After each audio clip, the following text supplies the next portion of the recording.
नमः शिवाय। आज सुनिए शिव महापुराण का अध्याय 8, शिव और सती का विवाह। ब्रह्मा जी बोले, नारद, जब मैं कैलाश पर्वत पर भगवान शिव को प्रजापति दक्ष की स्वीकृति की सूचना देने पहुंचा तो वह उत्सुकता पूर्वक मेरी ही प्रतीक्षा कर रहे थे। तब मैंने महादेव जी से कहा, हे भगवान, दक्ष ने कहा है कि वह अपनी पुत्री सती का विवाह भगवान शिव से करने को तैयार है, क्योंकि सती का जन्म महादेव जी के लिए ही हुआ है। यह विवाह होने पर उन्हें सबसे अधिक प्रसन्नता होगी। उनकी पुत्री सती ने महादेव जी को पति रूप में प्राप्त करने हेतु ही उनकी घोर तपस्या की है। उन्हें इस बात की भी खुशी है कि मैं संभव आपकी आज्ञा से उनकी पुत्री के लिए आपका अर्थात भगवान शिव का विवाह प्रस्ताव लेकर वहां गया। उन्होंने कहा, हे पितामह, उनसे कहिए कि वह शुभ लगन और मुहूर्त में अपनी बारात लेकर संभव आए। मैं अपनी पुत्री का कन्यादान सहर्षः महादेव जी को कर दूंगा। हे भगवान, दक्ष ने मुझसे यह बात कही है, इसीलिए आप शुभ मुहूर्त देखकर शीघ्र ही उनके घर चले और देवी सती का वरण करें। हे नारद, मेरे ऐसे वचन सुनकर शिवजी ने कहा, हे संसार के सृष्टि करने वाले ब्रह्मा जी, मैं तुम्हारे और नारद जी के साथ ही प्रजापति दक्ष के घर चलूंगा। इसीलिए ब्रह्मा जी, आप नारद और अपने मानस पुत्रों का स्मरण कर उन्हें जहां बुला ले। साथ ही मेरे पार्षद भी दक्ष के घर चलेंगे। नारद, तब भगवान शिव की आज्ञा पाकर मैंने तुम्हारा और अपने अन्य मानस पुत्रों का स्मरण किया। उन तक मेरा संदेश पहुंचते ही वह तुरंत कैलाश पर्वत पर स्थित हो गए। उन्होंने हर्षित मन से महादेव जी को और मुझे प्रणाम किया। तत्पश्चात शिवजी ने भगवान श्री हरि विष्णु का स्मरण किया। भगवान विष्णु देवी लक्ष्मी के साथ अपने विमान गरुड़ पर बैठ वहां आ गए। चैत्र मास के शुक्ल पक्ष की त्रयोदशी तिथि में रविवार को पूर्वा फाल्गुनी नक्षत्र में त्रिलोकीनाथ भगवान शिव की बारात धूमधाम से कैलाश पर्वत से निकली। उनकी बारात में मैं, देवी सरस्वती, विष्णु जी, देवी लक्ष्मी, सभी देवी देवता, मुनि और शिवगण आनंद मगन होकर चल रहे थे। रास्ते में खूब उत्सव हो रहा था। भगवान शिव की इच्छा से बैल, बाघ, सांप, जटा और चंद्रकला उनके आभूषण बन गए। भगवान संभव नंदी पर सवार होकर प्रजापति दक्ष के घर पहुंचे। द्वार पर भगवान शिव की बारात देखकर सभी हर्ष से फूले नहीं समा रहे थे। प्रजापति दक्ष ने विधि पूर्वक भगवान शिव की पूजा अर्चना की। उन्होंने सभी देवताओं का खूब आदर सत्कार किया तथा उन्हें घर के अंदर ले गए। दक्ष ने भगवान शिव को उत्तम आसन पर बिठाया और हम सभी देवी देवताओं और ऋषि मुनियों को भी यथा योग्य स्थान दिया। सभी का भक्ति पूर्वक पूजन किया। तब दक्ष ने मुझसे प्रार्थना की कि मैं ही वैवाहिक कार्य को संपन्न कराऊं। मैंने दक्ष की प्रार्थना को स्वीकार किया और वैवाहिक कार्य कराने लगा। शुभ लगन और शुभ मुहूर्त देखकर प्रजापति दक्ष ने अपनी पुत्री सती का हाथ भगवान शिव के हाथों में सौंप दिया और विधि विधान से पानी ग्रहण संस्कार संपन्न कराया। उस समय वहां बहुत बड़ा उत्सव हुआ और नाच गाना भी हुआ। सभी आनंद मगन थे। हम सभी देवी देवताओं ने भगवान शिव और देवी सती की बहुत स्तुति की और उन्हें भक्ति पूर्वक प्रणाम किया। भगवान शिव और सती का विवाह हो जाने पर उनके माता पिता बहुत प्रसन्न हुए और महादेव जी को अपनी कन्या का दान कर प्रजापति दक्ष कृतार्थ हो गए। महेश्वर का विवाह होने का पूरा संसार मंगल उत्सव मनाने लगा। 19वां अध्याय, ब्रह्मा और विष्णु द्वारा शिव की स्तुति करना। ब्रह्मा जी कहते हैं, नारद, कन्यादान करके दक्ष ने भगवान शिव को अनेक उपहार प्रदान किए। उन्होंने सभी ब्राह्मणों को भी दान दक्षिणा दी। तत्पश्चात भगवान विष्णु अपनी पत्नी लक्ष्मी जी सहित भगवान शिव के समक्ष हाथ जोड़कर खड़े हो उनकी आराधना करने लगे। वह बोले, हे दयासागर महादेव जी, आप संपूर्ण जगत के पिता हैं और देवी सती सबकी माता है। भगवान, आप दोनों ही अपने भक्तों की रक्षा के लिए और दुष्टों का नाश करने के लिए अनेक अवतार धारण करते हैं। इस प्रकार उन्होंने शिव सती की बहुत स्तुति की। नारद, मैं उनके पास आकर विधि के अनुसार फेरे कराने लगा। ब्राह्मणों की आज्ञा और मेरे सहयोग से सती और भगवान शिव ने विधि पूर्वक अग्नि के फेरे लिए। उस समय वहां बहुत अवैधुत उत्सव किया जा रहा था। वहां विभिन्न प्रकार के बाजे और शहनाइयां बज रही थी। स्त्रियां मंगल गीत गा रही थी और खुशी से सभी नृत्य कर रहे थे। तत्पश्चात भगवान विष्णु बोले, सदा शिव आप संपूर्ण प्रकृति के रचिता हैं, आपका स्वरूप ज्योतिमय है। ब्रह्मा जी, मैं और रुद्रदेव आपके ही रूप हैं। हम सभी सृष्टि की रचना, पालन और संहार करते हैं। हे प्रभु, हम सब आपका ही अंश है। प्रभु, आप आकाश के समान सर्वव्यापी और ज्योतिमय हैं। जिस प्रकार हाथ, कान, नाक, मुंह, सिर आदि शरीर के विभिन्न रूप है, उसी प्रकार हम सब भी आपके शरीर के ही अंग हैं। आप निर्गुण निराकार है। समस्त दिशाएं आपकी मंगल कथा कहती है। सभी देवी देवता और ऋषि मुनि आपके ही चरणों की वंदना करते हैं। आपकी महिमा का वर्णन करने में मैं असमर्थ हूँ। भगवान, यदि हम सब से कुछ गलती हो गई हो तो कृपया उसे क्षमा करें और प्रसन्न हो। ब्रह्मा जी बोले, इस प्रकार श्री हरि ने भगवान शिव की बहुत स्तुति की। उनकी स्तुति सुनकर भगवान शिव बहुत प्रसन्न हुए। विवाह की सभी रीतियों के पूर्ण होने पर हम सभी ने महादेव जी एवं देवी सती को बधाइयां दी तथा उनसे प्रार्थना की कि वह अपनी कृपा दृष्टि सदैव सभी पर बनाए रखे, वह जगत का कल्याण करे। तत्पश्चात भगवान शिव ने मुझसे कहा, हे ब्रह्मा, आपने मेरा वैवाहिक कार्य संपन्न कराया है। अंत आप ही मेरे आचार्य हैं। आचार्य को कार्य सिद्धि के लिए दक्षिणा अवश्य दी जाती है। इसीलिए आप मुझे बताइए कि मैं दक्षिणा में आपको क्या दूं। महाभाग, आप जो भी मांगेंगे मैं उसे अवश्य ही दूंगा। मुने भगवान शिव के इस प्रकार के वचन सुनकर मैं हाथ जोड़कर उनके सामने खड़ा हो गया। मैंने उन्हें प्रणाम करके कहा, हे देवेश, यदि आप मुझे अपना आचार्य मानकर कोई वर देना चाहते हैं तो मैं आपसे यह वर मांगता हूँ कि आप सदा इसी रूप में इसी वेदी पर विराजमान रहकर अपने भक्तों को दर्शन दे। इस स्थान पर आपके दर्शन करने से सभी पापियों के पाप धुल जाएं। आपके जहाँ विराजमान होने से मुझे आपका साथ प्राप्त हो जाएगा। मैं इस वेदी के पास आश्रम बनाकर जहाँ निवास करूंगा और तपस्या करूंगा। हे प्रभु, मेरी यही इच्छा है कि चैत्र मास के शुक्ल पक्ष की त्रयोदशी को पूर्वा फागणी नक्षत्र में रविवार के दिन जो भी मनुष्य भक्ति भाव से आपका दर्शन करे उसके सभी पाप नष्ट हो जाएं, रोगी मनुष्य के सभी रोग दूर हो जाएं। इस दिन आपका दर्शन कर मनुष्य जिस इच्छा को आपके सामने व्यक्त करे उसे आप तुरंत पूरा करें। हे प्रभु, आप इस दिन सभी को मनोवांछित वर प्रदान करें। भगवान, यही वरदान मैं आपसे मांगता हूँ। मेरी यह बात सुनकर भगवान शिव बहुत प्रसन्न हुए। वह बोले, हे ब्रह्मा, मैं आपकी इच्छा अवश्य ही पूरी करूंगा। तुम्हारे वर के अनुसार मैं देवी सती सहित इस वेदी पर विराजमान रहूंगा। यह कहकर भगवान शिव देवी सती के साथ मूर्ति रूप में प्रकट होकर वेदी के मध्य भाग में विराजमान हो गए। इस प्रकार मेरी इच्छा को पूरा कर जगत के हित के लिए प्रभु शिव वेदी पर अंश रूप में विराजमान हुए। 20वां अध्याय, शिव सती का विदा होकर कैलाश जाना। ब्रह्मा जी बोले, हे महामुनि नारद, मुझे मेरा मनोवांछित वरदान देने के पश्चात भगवान शिव अपनी पत्नी देवी सती को साथ लेकर अपने निवास स्थान कैलाश पर्वत पर जाने के लिए तैयार हुए। तब अपनी बेटी सती व दामाद भगवान शिव को विदा करते समय प्रजापति दक्ष ने अपने हाथ जोड़कर और मस्तक झुकाकर महादेव जी की भक्ति पूर्वक स्तुति की। साथ ही श्री हरि सहित सभी देवी देवताओं और ऋषि मुनियों ने हर्ष से प्रभु का जय जयकार किया।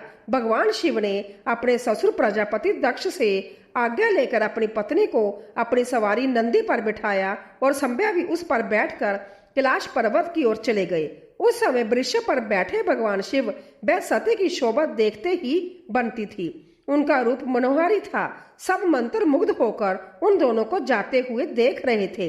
प्रजापति दक्ष और उनकी पत्नी अपनी बेटी व दामाद के अनोखे रूप पर मोहित हो उन्हें एकटक देख रहे थे। उनकी विदाई पर चारों ओर मंगल गीत गाए जा रहे थे। विपिन वाद जंतर बज रहे थे। सभी बराती शिव के कल्याण में उज्जवल जश का गान करते हुए उनके पीछे पीछे चलने लगे। भगवान शिव देवी सती के साथ अपने निवास कैलाश पर पहुंचे। सभी देवता सहित मैं और विष्णु भी कैलाश पर्वत पर पहुंचे। भगवान शिव ने उपस्थित सभी देवी देवताओं और ऋषि मुनियों का हृदय से धन्यवाद किया। भगवान शिव ने सभी को सम्मान पूर्वक विदा किया। तब सभी देवताओं ने उनकी स्तुति की और प्रसन्नता पूर्वक अपने अपने धाम को चले गए।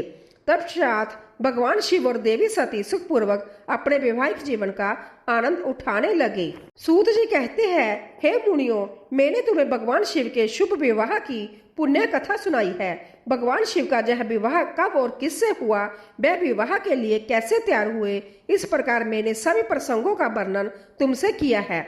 विवाह के समय जग अथवा किसी भी शुभ कार्य के आरंभ में भगवान शिव का पूजन करने के पश्चात इस कथा को जो सुनता अथवा पढ़ता है उसका कार्य या वैवाहिक आयोजन बिना विघ्न और बाधाओं के पूरा होता है।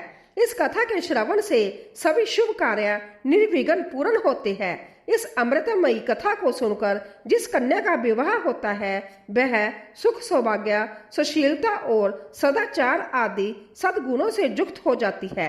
भगवान शिव की कृपा से पुत्रवती भी होती है। 21वां अध्याय, शिव सती विवाह। नारद जी ने पूछा, हे पितामह ब्रह्मा जी, शिव जी के विवाह के पश्चात सभी पधारे देवी देवताओं और ऋषि मुनियों सहित श्री हरि और आपको विदा करने के पश्चात क्या हुआ? हे प्रभु, इससे आगे की कथा का वर्णन भी आप मुझसे करें। यह सुनकर ब्रह्मा जी ने मुस्कुराते हुए कहा, हे महर्षि नारद, सभी उपस्थित देवताओं को विवाह उपरांत भगवान शिव और देवी सती ने प्रसन्नता पूर्वक विदा कर दिया। तत्पश्चात देवी सती ने सभी शिवगणों को भी कुछ समय के लिए कैलाश पर्वत से जाने की आज्ञा प्रदान की। सभी शिवगणों ने महादेव जी को प्रणाम कर उनकी स्तुति की। तत्पश्चात उन्होंने भगवान शंकर से वहां से जाने की आज्ञा मांगी। आज्ञा देते हुए महादेव जी ने कहा, जाएं, लेकिन मेरे स्मरण करने पर आप सभी तुरंत मेरे समक्ष उपस्थित हो जाएं। तब नंदी समेत सभी गण वहां भगवान शिव और देवी सती को अकेला छोड़कर कुछ समय के लिए कैलाश पर्वत से चले गए। अब कैलाश पर्वत पर भगवान शिव सती के साथ अकेले थे। देवी सती भगवान शिव को पति रूप में प्राप्त कर बहुत खुश थी। बहुत कठिन तप के उपरांत ही उन्हें भगवान शिव का सानिध्य मिल पाया था। यह सोचकर वह बहुत रोमांचित थी। उधर देवी सती अनुपम सौंदर्य को देखकर शिवजी भी मोहित हो चुके थे। वह भी देवी सती का साथ पाकर अपने को धन्य समझ रहे थे। एकांत पाकर शिवजी अपनी पत्नी सती के साथ कैलाश पर्वत के शिखर पर रमण करने लगे। 22वां अध्याय, शिव सती का हिमालय गमन।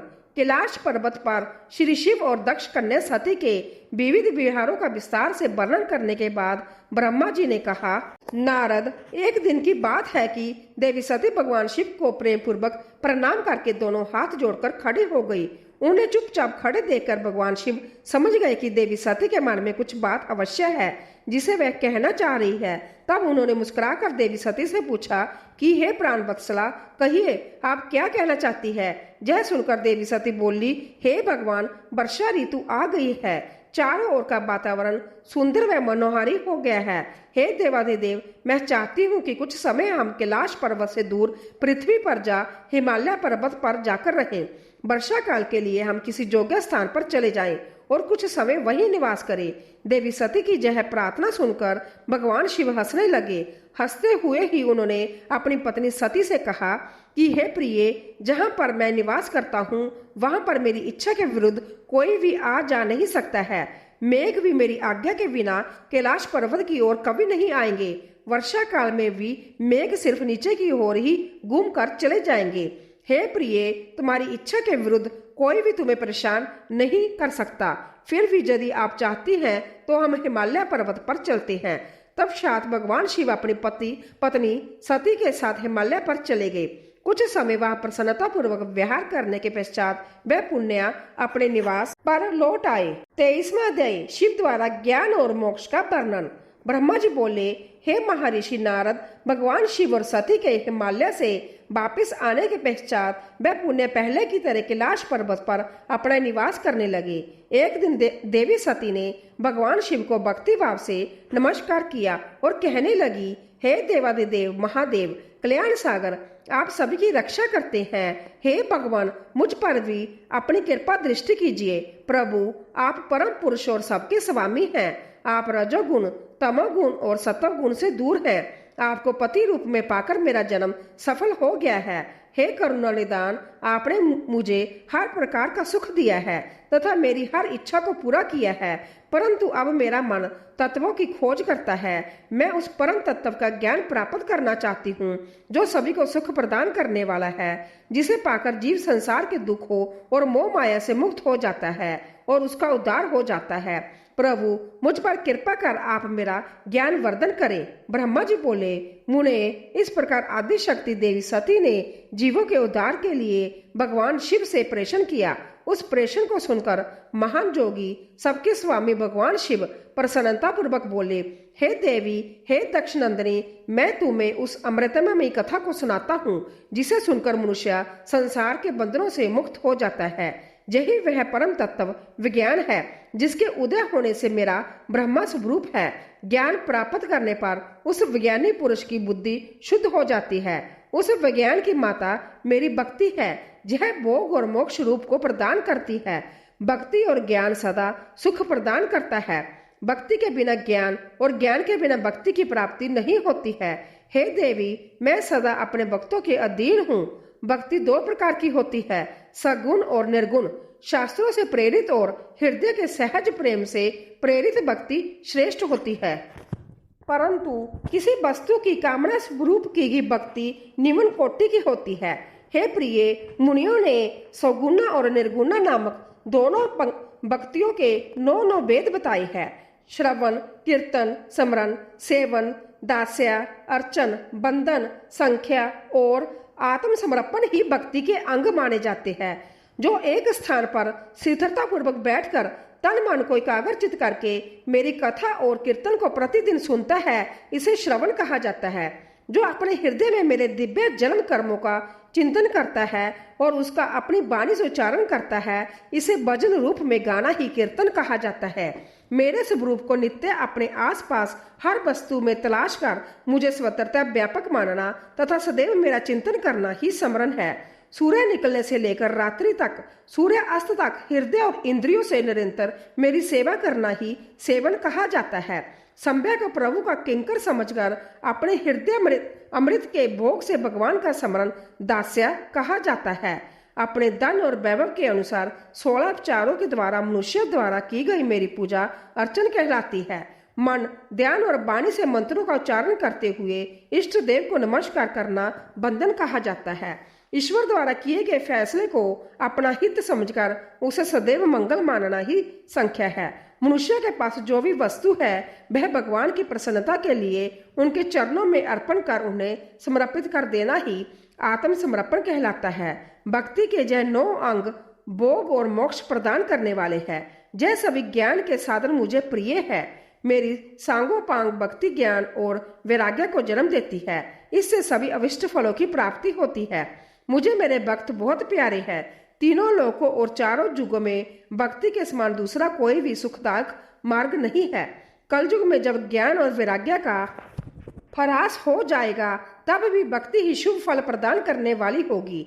मैं सदा ही अपने भक्तों के वश में रहता हूँ। मैं अपने भक्तों के विपरीत परिस्थिति में सदैव सहायता करता हूँ और उसके सभी कष्टों को दूर करता हूँ। मैं अपने भक्तों का रक्षक हूँ। ब्रह्मा जी बोले, नारद, देवी सती को भक्त और भक्ति का महत्व सुनकर बहुत प्रसन्नता हुई। उन्होंने भगवान शिव को प्रणाम किया और पुण्य शास्त्रों के बारे में पूछा। वह यह जानना चाहती थी कि सभी जीवों का उद्धार करने वाले, उन्हें सुख प्रदान करने वाला सभी साधनों का प्रतिपादक शास्त्र कौन सा है।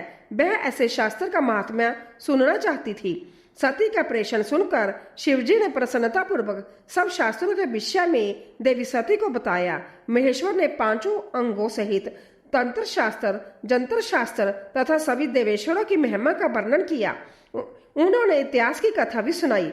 पुत्र और स्त्री के धर्म की महिमा भी बताई। मनुष्य को सुख प्रदान करने वाले वैदिक शास्त्र तथा ज्योतिष शास्त्र का भी वर्णन किया। भगवान शिव ने भक्तों का महात्म्य और राज धर्म भी बताया। इसी प्रकार भगवान शिव ने सती को उनके पूछे सभी प्रश्नों का उत्तर देते हुए सभी कथाएं सुनाई। 24वां अध्याय। शिव की आज्ञा से सती द्वारा श्री राम की परीक्षा। नारद जी बोले, हे ब्रह्मा, हे महाप्राज्ञा, हे ध्यानिदे, आपने मुझे भगवान शंकर तथा देवी सती के मंगलकारी चरित्र के बारे में बताया। हे प्रभु, मैं महादेव जी का सपत्नीक जश वर्णन सुनना चाहता हूँ। कृपया अब मुझे आप यह बताइए कि तब साथ शिवजी व सती ने क्या किया, उनके सभी चरित्रों का वर्णन मुझसे करें। ब्रह्मा जी ने कहा, मुने, एक बार की बात है कि सती जी को अपने पति का वियोग प्राप्त हुआ। यह वियोग भी उनकी लीला का ही रूप था, क्योंकि इनका परस्पर वियोग तो हो ही नहीं सकता है। यह वाणी और अर्थ के समान है, यह शक्ति और शक्तिमान है तथा चित्र स्वरूप है। सती और शिव तो ईश्वर है, वे समय समय पर नई नई लीलाएं रचते हैं। सूत जी कहते हैं, महर्षियों, ब्रह्मा जी की बात सुनकर नारद जी ने ब्रह्मा जी से देवी सती और भगवान शिव के बारे में पूछा कि भगवान शिव ने अपनी पत्नी सती का त्याग क्यों किया।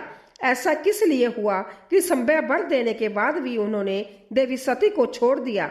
प्रजापति दक्ष ने अपने यज्ञ के आयोजन में भगवान शिव को निमंत्रण क्यों नहीं दिया और यज्ञ स्थल पर भगवान शंकर का अनादर क्यों किया। उस यज्ञ में सती ने अपने शरीर का त्याग क्यों किया तथा इसके पश्चात वहां पर क्या हुआ। हे प्रभु, कृपा कर मुझे इस विषय में सविस्तार बताइए। ब्रह्मा जी बोले, हे महाप्राग नारद, मैं तुम्हारी उत्सुकता देखकर तुम्हारी सभी जिज्ञासाओं को शांत करने के लिए तुम्हें सारी बातें बताता हूँ। यह सभी भगवान शिव की ही लीला है। उनका स्वरूप स्वतंत्र और निर्विकार है। देवी सती भी उनके अनुरूप ही है। एक समय की बात है, भगवान शिव अपनी प्राण प्रिय पत्नी सती के साथ अपनी सवारी नंदी पर बैठकर पृथ्वी लोक का भ्रमण कर रहे थे। घूमते घूमते वह दंडकारण्य में आ गए। उस वन में उन्होंने भगवान श्री राम को उनके भ्राता लक्ष्मण के साथ जंगलों में भटकते हुए देखा। वह अपनी पत्नी सीता को खोज रहे थे, जिसे लंका का राजा रावण उठाकर ले गया था। वह जगह जगह भटकते हुए उनका नाम पुकार कर उन्हें ढूंढ रहे थे। पत्नी के बिछुड़ जाने के कारण श्री राम अंततः दुखी दिखाई दे रहे थे। उनकी कांति फीकी पड़ गई थी। भगवान शिव ने वन में राम जी को भटकते देखा, परंतु उनके सामने प्रकट नहीं हुए। देवी सती को यह देखकर बड़ा आश्चर्य हुआ। वह शिव जी से बोली, हे सर्वेश, हे करुणा निदान सदाशिव, हे परमेश्वर, ब्रह्मा विष्णु सहित सभी देवता आपकी ही सेवा करते हैं। आप सबके द्वारा पूजित हैं। वेदांत और शास्त्रों के द्वारा आप ही निर्विकार प्रभु हैं। हे नाथ, यह दोनों पुरुष कौन है? यह दोनों विरह व्यथा से व्याकुल रहते हैं। यह दोनों धुरंधर वीर जंगलों में क्यों भटक रहे हैं? भगवान, इनमें ज्येष्ठ पुरुष की अंग कांति नील कमल के समान श्याम है। आप उसे देखकर इतना आनंद विभोर क्यों हो रहे हैं? आपने प्रसन्नता पूर्वक उन्हें प्रणाम क्यों किया? स्वामी, कभी भक्त को प्रणाम नहीं करता। हे कल्याणकारी शिव, आप मेरे संशय को दूर कीजिए और मुझे इस विषय में बताइए। ब्रह्मा जी बोले, नारद, कल्याणमयी आदि शक्ति देवी सती ने जब भगवान शिव से इस प्रकार प्रश्न पूछने आरंभ किए तो देवों के देव महादेव भगवान हंसकर बोले, देवी, यह सभी तो पूर्व निर्धारित है। मैंने उन्हें दिए गए वरदान स्वरूप ही उन्हें नमस्कार किया था। यह दोनों भाई सभी वीरों द्वारा सम्मानित है। इनके शुभ नाम श्री राम और लक्ष्मण है। यह सूर्यवंशी राजा दशरथ के पुत्र है। इनमें गोरे रंग के छोटे भाई साक्षात शेष के अंश है तथा उनका नाम लक्ष्मण है। बड़े भाई श्री राम भगवान विष्णु का अवतार है। धरती पर इनका जन्म साधु की रक्षा और पृथ्वीवासियों के कल्याण के लिए ही हुआ है। भगवान शिव की यह बातें सुनकर देवी सती को विश्वास नहीं हुआ। ऐसा भी ब्रह्म भगवान शिव की माया के कारण ही हुआ था। जब भगवान शिव को यह ज्ञात हुआ कि देवी सती को उनकी बातों पर विश्वास नहीं हुआ है तो वह अपनी पत्नी दक्ष कन्या सती से बोले, देवी, यदि तुम्हें मेरी बातों पर विश्वास नहीं है तो तुम संभव श्री राम की परीक्षा ले लो। जब तक तुम इस बात से आश्वस्त ना हो जाओ कि वह दोनों पुरुष ही राम और लक्ष्मण है और तुम्हारा मोह ना नष्ट हो जाए, तब तक मैं यही बरगद के नीचे खड़ा हूँ। तुम जाकर श्री राम और लक्ष्मण की परीक्षा लो। ब्रह्मा जी बोले, हे महामुने नारद, अपने पति भगवान शिव के वचन सुनकर सती ने अपने पति का आदेश प्राप्त कर श्री राम लक्ष्मण की परीक्षा लेने की ठान ली। परंतु उनके मन में बार बार एक ही विचार उठ रहा था कि मैं कैसे उनकी परीक्षा लूं। तब उनके मन में यह विचार आया कि मैं देवी सीता का रूप धारण कर श्री राम के सामने जाती हूँ। यदि वह साक्षात विष्णु का अवतार है तो वह मुझे आसानी से पहचान लेंगे, अन्यथा वह मुझे पहचान नहीं पाएंगे। ऐसा विचार कर उन्होंने सीता का वेश धारण कर लिया और राम जी के समक्ष चली गई। सती ने ऐसा भगवान शिव की माया से मोहित होकर ही किया था। सती को सीता के रूप में देखकर राम जी सब कुछ जान गए। वह हंसते हुए देवी सती को प्रणाम करके बोले, हे देवी सती, आपको मैं नमस्कार करता हूँ। हे देवी, आप तो जहाँ है, परंतु त्रिलोकीनाथ भगवान शिव कहीं भी दिखाई नहीं दे रहे हैं। बताइए देवी, आप इस निर्जन वन में अकेली क्या कर रही हैं? और आपने अपने परम सुंदर और कल्याणकारी रूप को त्याग कर यह नया रूप क्यों धारण किया है? श्री रामचंद्र जी की बातें सुनकर देवी सती आश्चर्यचकित हो गई। तब वह शिव जी की बातों का स्मरण कर तथा सच्चाई को जानकर बहुत शर्मिंदा हुई और मानी मन अपने पति भगवान शंकर के चरणों का स्मरण करती हुई बोली, हम अपने पति करुणा निदान भगवान शिव तथा अन्य पार्षदों के साथ पृथ्वी का भ्रमण करते हुए इस वन में आ गए थे, जहां आपको लक्ष्मण जी के साथ सीता की खोज में भटकते हुए देखकर भगवान शिव ने आपको प्रणाम किया और वही बरगद के पीछे खड़े हो गए। आपको वहां देख भगवान शिव आनंदित होकर आपकी महिमा का गान करने लगे। वे आपके दर्शनों से आनंद विभोर हो गए। मेरे द्वारा इस विषय में पूछने पर जब उन्होंने मुझे बताया कि आप श्री विष्णु का अवतार हैं, तो मुझे इस पर विश्वास ही नहीं हुआ और मैं संभव आपकी परीक्षा लेने जहां आ गई। आपके द्वारा मुझे पहचान लेने से मेरा सारा भ्रम दूर हो गया है। हे श्री हरि, अब मुझे आप यह बताइए कि आप भगवान शिव के भी बंदनीय कैसे हो गए? मेरे मन में यही एक संशय है। कृपया आप मुझे इस विषय में बताकर मेरे संशय को दूर कर मुझे शांति प्रदान करें। देवी सती के ऐसे वचन सुनकर श्री राम प्रसन्न होते हुए तथा अपने मन में शिव जी का स्मरण करते हुए प्रेम विभोर हो उठे।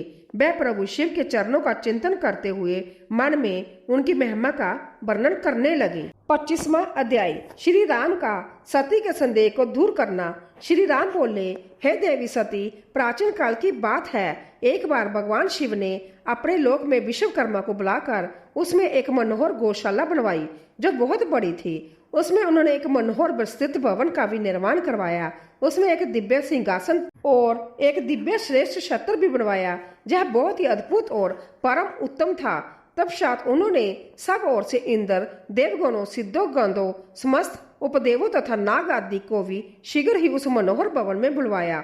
सभी वेदों और आगमों को पुत्रों सहित, ब्रह्मा जी को, मुनियों, अप्सराओं सहित समस्त देवियों सहित 16 नाग कन्याओं आदि सभी को उसमें आमंत्रित किया, जो कि अनेक मांगलिक वस्तुओं के साथ वहां आई। संगीतकों ने बीना, मृदंग आदि बाजे बजाकर अपूर्व संगीत का गान किया। इस प्रकार यह एक बड़ा समारोह और उत्सव उल्लास था। राज्याभिषेक की सारी सामग्रियां एकत्रित हुई और तीर्थों के जल से बड़े घड़े मंगाए गए। अनेक दिव्य सामग्रियां भी गणों द्वारा मंगवाई गई। फिर उच्च स्वरों में वेद मंत्रों का जोश उच्चारण किया गया। हे देवी, भगवान श्री हरि विष्णु की उत्तम भक्ति से भगवान शिव सदा प्रसन्न रहते हैं। उन्होंने बड़े प्रसन्न होकर श्री हरि को वैकुंठ से बुलाया और शुभ मुहूर्त में श्रेष्ठ सिंहासन पर बिठाया। महादेव जी ने संभव अपने हाथों से उन्हें बहुत से आभूषण और अलंकार पहनाए। उन्होंने भगवान विष्णु के सिर पर मुकुट पहनाकर उनका अभिषेक किया। उस समय वहां अनेक मंगल गान गाए गए। तब भगवान शिव ने अपना सारा ऐश्वर्य, जो कि किसी के पास भी नहीं था, उन्हें प्रेम पूर्वक प्रदान किया। इसके पश्चात भगवान शंकर ने उनकी बहुत स्तुति की और जगतकर्ता ब्रह्मा जी से बोले, हे लोकेंद्र, आज से श्री हरि विष्णु मेरे बंदनीय हुए। यह सुनकर सभी देवता स्तंभ रह गए। तब वह पुण्य बोले कि आप सहित सभी देवी देवता भगवान विष्णु को प्रणाम कर उनकी स्तुति करें तथा सभी वेद मेरे साथ साथ श्री विष्णु जी का भी वर्णन करें। श्री रामचंद्र जी बोले, हे देवी, भगवान शिव अपने भक्तों के ही अधीन है। वह अंतत और कृपा निदान है। वह सदा ही भक्तों के वश में रहते हैं। इसीलिए भगवान विष्णु की शिव भक्ति से प्रसन्न होकर भक्त वत्सल शिव ने यह सब कुछ किया था। इसके उपरांत उन्होंने विष्णु जी के वाहन गरुड़ ध्वज को भी प्रणाम किया। तब सभी देवी देवताओं और ऋषि मुनियों ने भी श्री हरि के सच्चे मन में स्तुति की। तब भगवान शिव ने विष्णु जी को बहुत से वरदान दिए तथा कहा, श्री हरि, आप मेरी आज्ञा के अनुसार संपूर्ण लोकों के कर्ता, पालक और सहारक हो। धर्म, अर्थ और काम के दाता तथा बुरे अथवा अन्याय करने वाले दुष्टों को दंड तथा उनका नाश करने वाले हो। आप पूरे जगत में पूजित हो तथा सभी मनुष्य सदैव आपका पूजन करें। तुम कभी भी पराजित नहीं होंगे। मैं तुम्हें इच्छा की सिद्धि लीला करने की शक्ति और सदैव स्वतंत्रता का वरदान प्रदान करता हूँ। हे हरे, जो तुमसे बैर रखेंगे उनको अवश्य ही दंड मिलेगा। मैं तुम्हारे भक्तों को भी मोक्ष प्रदान करूंगा तथा उनके सभी कही का भी निवारण करूंगा। तुम मेरी बाई पूजा से और ब्रह्मा जी मेरी दाई पूजा से प्रकट हुए हैं। रुद्रदेव जो साक्षात मेरा ही रूप है, मेरे ही हृदय से प्रकट हुए हैं। हे विष्णु, आप सदा सबकी रक्षा करेंगे। मेरे धाम में तुम्हारा स्थान उज्जवल एवं वैभवशाली है। वह गोलोक नाम से जाना जाएगा। तुम्हारे द्वारा धारण किए गए सभी अवतार, सबके किए गए सभी अवतार सबके रक्षक और मेरे परम भक्त होंगे। मैं उनका दर्शन करूंगा। श्री रामचंद्र जी कहते हैं, देवी श्री हरि को अपना अखंड ऐश्वर्य सौंपकर भगवान शिव संभय कैलाश पर्वत पर रहते हुए अपने पार्षदों के साथ क्रीड़ा करते हैं। तभी भगवान लक्ष्मीपति विष्णु गोप वेश धारण करके आए और गोप गोपी तथा गौ के स्वामी बनकर प्रसन्नता पूर्वक विचरने लगे तथा जगत की रक्षा करने लगे। वह अनेक प्रकार के अवतार ग्रहण करते हुए जगत का पालन करने लगे। वह ही भगवान शिव की आज्ञा से 4 वायु के रूप में प्रकट हुए हैं। अब इस समय मैं विष्णु ही अवतार रूप में प्रकट होकर 4 भाइयों में सबसे बड़ा राम हूँ। दूसरे भरत है, तीसरे लक्ष्मण है और चौथे भाई शत्रुघ्न है। मैं अपनी माता के आदेश अनुसार वनवास भोगने के लिए लक्ष्मण और सीता के साथ इस वन में आया था।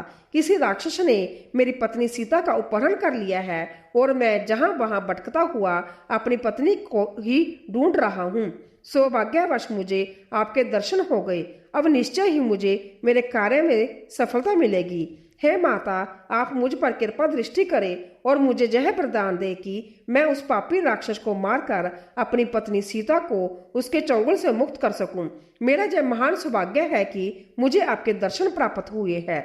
मैं धन्य हो गया। इस प्रकार देवी के अनेक प्रकार से स्तुति करके श्री राम जी ने उन्हें अनेकों बार प्रणाम किया। श्री राम की बातें सुनकर सती मन ही मन बहुत प्रसन्न हुई और भक्त वत्सल भगवान शिव की स्तुति एवं चिंतन करने लगी। अपनी भूल पर उन्हें लज्जा आ रही थी। वह उदास मन से शिव जी के पास चल दी।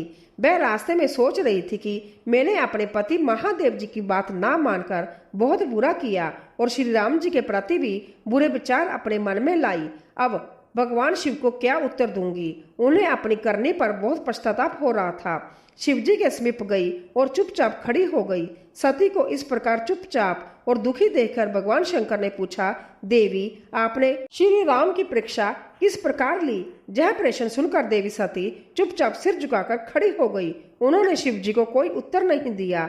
वह असमंजस में थी कि क्या उत्तर दे, लेकिन महाजोगी शिव ने ध्यान से सारा विवरण जान लिया और उनका मन से त्याग कर दिया। भगवान शिव ने सोचा, अब यदि मैं सती को पहले जैसा ही स्नेह करूं तो मेरी प्रतिज्ञा भंग हो जाएगी।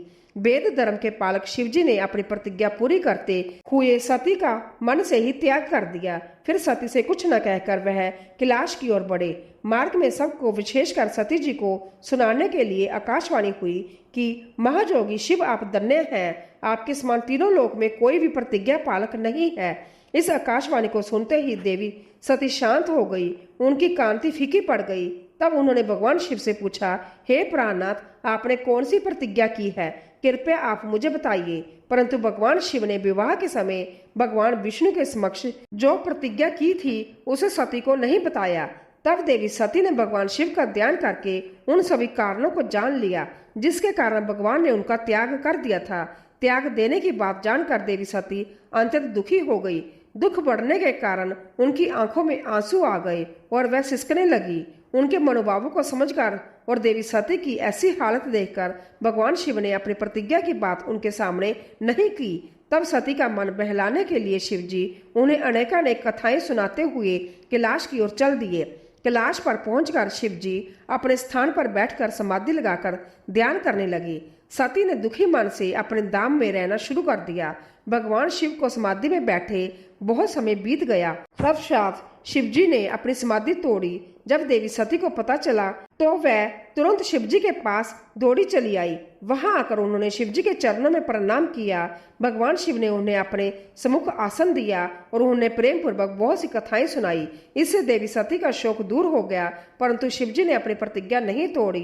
हे नारद, ऋषि मुनि आदि सभी शिव और सती की इन कथाओं को उनकी लीला का ही रूप मानते हैं, क्योंकि वह तो साक्षात परमेश्वर है, एक दूसरे के पूरक है। भला उनमें वियोग कैसे संभव हो सकता है? सती और शिव वाणी और अर्थ की एक दूसरे से मिले हुए है, उनमें वियोग होना असंभव है। उनकी इच्छाओं और लीलाओं से ही उनमें वियोग हो सकता है। 26वां अध्याय। दक्ष का भगवान शिव को शाप देना। ब्रह्मा जी बोले, हे नारद, पूर्व काल में समस्त महात्मा और ऋषि प्रयाग में इकट्ठा हुए, जहां पर उन्होंने एक बहुत विशाल यज्ञ का आयोजन किया था।